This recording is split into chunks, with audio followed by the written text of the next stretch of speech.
Hello বন্ধুরা, কেমন আছো? আশা করি সবাই ভালো আছো। আপনাদের রান্নাঘর চ্যানেলে সকলকে স্বাগত জানাই। আজ আমি শীতের মিষ্টি সুস্বাদু সকলের প্রিয় কাটা পিঠা বানিয়ে তোমাদের কাছে শেয়ার করব। আশা করি ভালো লাগবে। ভিডিওটা স্কিপ না করে সম্পূর্ণ দেখার অনুরোধ রইল।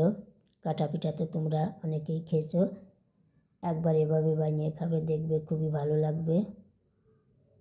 খুবই সহজ একটা রেসিপি, যে কেউ খুবই সহজেই বানিয়ে নিতে পারবে। তাহলে চলো দেখে নেওয়া যাক। আমি প্রথমে একটা কড়াইতে 1/2 লিটার মতো জল দিয়ে দেব। জলটাকে ফুটিয়ে নিতে হবে ভালো করে। জলের মধ্যে আমি একটু লবণ দেব, একটু এলাচ গুঁড়ো দিয়ে দেব, সামান্য একটু আমি ঘি দিয়ে দেব। তোমরা চাইলে শুধু লবণও দিতে পারো, তবে এইগুলো উপকরণ দিলে খুবই টেস্ট হবে পিঠায়। জল ফুটে গেছে। জল যদি ভালো করে না ফোটে তাহলে পিঠা ভালো হবে না। রসে দিলেই তাড়াতাড়ি গলে যাবে, খেতে ভালো লাগবে না। তাই জলটাকে একটু ভালো করে ফুটিয়ে নিতে হবে। আমি এখন অল্প অল্প করে চালের গুঁড়া দিয়ে মেশাবো।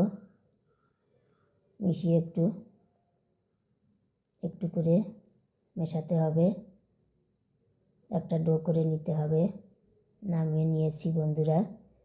তৈরি হয়ে গেল আমার চালের গুঁড়ার ডোটা।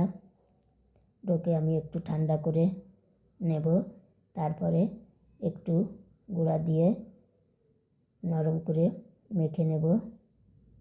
বেশি শক্ত হলে পিঠাটা কাটতে অসুবিধা হবে, তাই একটু মিডিয়ামে রাখতে হবে। গুঁড়ার মধ্যে রেখে দেব আমি। গুঁড়ার মধ্যে রাখলে ডোটা নরম থাকবে। একটু একটু করে নিয়ে আমি পাকিয়ে হাতের সাহায্যে ছোট ছোট করে লম্বা করে কেটে নেব।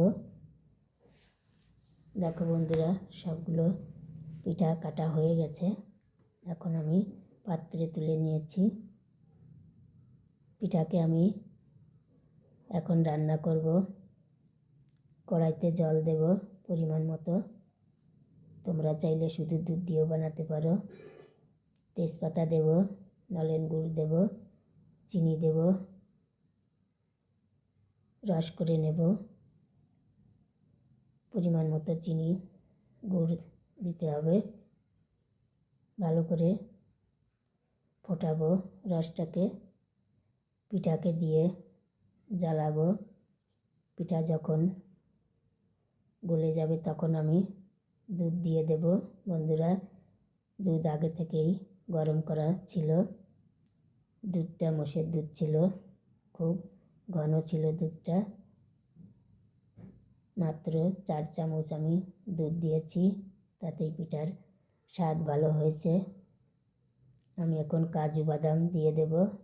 দেখো বন্ধুরা, খুব সহজেই কাটা পিঠা রান্না হয়ে গেছে। অল্প সময়ে যে কোনো কেউ বানিয়ে নিতে পারবে।